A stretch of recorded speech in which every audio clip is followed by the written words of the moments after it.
যাওয়ার আগে আমি এগুলো ভুলে গেছিলাম, বাট এবারের অভিজ্ঞতা দর্শনে দেখুন, তিরুপতিজি দর্শন করতে গেলে ফার্স্টে যেটা মানে মন্দিরের বাইরে রয়েছেন বরাহ স্বামী, তো বরাহ স্বামীকে কিন্তু দর্শন করতেই হয়। সেখানেও একটি গাথা বা একটি প্রাচীন মিথ রয়েছে, যেটি হচ্ছে পৃথিবীরূপী কন্যাকে যখন অসুর ওর একদম মুখে করে নিয়ে পালিয়ে যাচ্ছিলেন, তখন তাকে নারায়ণ, সেই ভগবান, সেই হরি বিষ্ণু, বরাহ তার যে অবতার, সেই বরাহ অবতারে তিনি তাকে উদ্ধার করেন।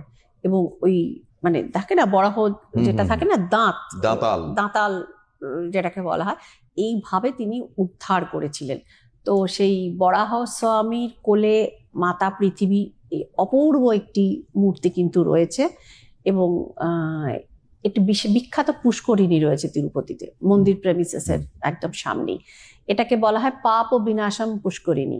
পাপ ও বিনাশম পুষ্করিণী মানে আমাদের যেমন আমরা মনে করি না যে হিন্দুরা যে গঙ্গা স্নান করলে আমাদের পাপ নষ্ট হয়ে যায়, তো সাউথে তো গঙ্গা নেই, কিন্তু ওই তিরুপতি মন্দিরের প্রাঙ্গণে চত্বরে যেটা রয়েছে পাপ ও বিনাশম পুষ্করিণী, সাউথের মানুষরা এবং যারা অন্যান্য জায়গা থেকে যান, তারা ওই মানে বিশ্বাস সহকারে, ভক্তি সহকারে সেই পুষ্করিণীতে ডুবে স্নান করেন এবং মনে করেন তাদের যা মানে জ্ঞাত অজ্ঞাত বলে না, হ্যাঁ, আমার মা সেই মন্ত্রটা বলতেন, জ্ঞানাজ্ঞান কৃতং পাপং, হ্যাঁ, দুর্গেতং হর দুর্গতিং। তো এইখানে ওই আর কি সেই পুষ্করিণীতে তারা স্নান করেন এবং স্নান করে উঠে হয় মুক্তি লাভ এই যুগে হয় কিনা জানি না, কিন্তু মানসিক শান্তি লাভ তো অবশ্যই হয়।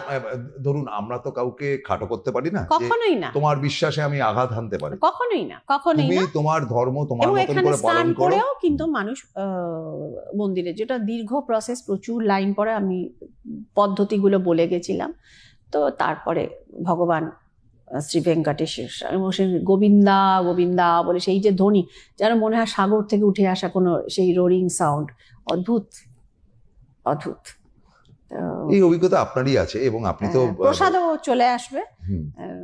তো আমি আপনার যারা পুজো দিয়েছিলেন বা যারা কাশী বিশ্বনাথের প্রসাদও পৌঁছে গেছে সিটি ট্রেনে, তিরুপতি সেই সুগন্ধিত লাড্ডু, হ্যাঁ, সে প্রসাদও পৌঁছে যাবে। খুব ভালো। তাহলে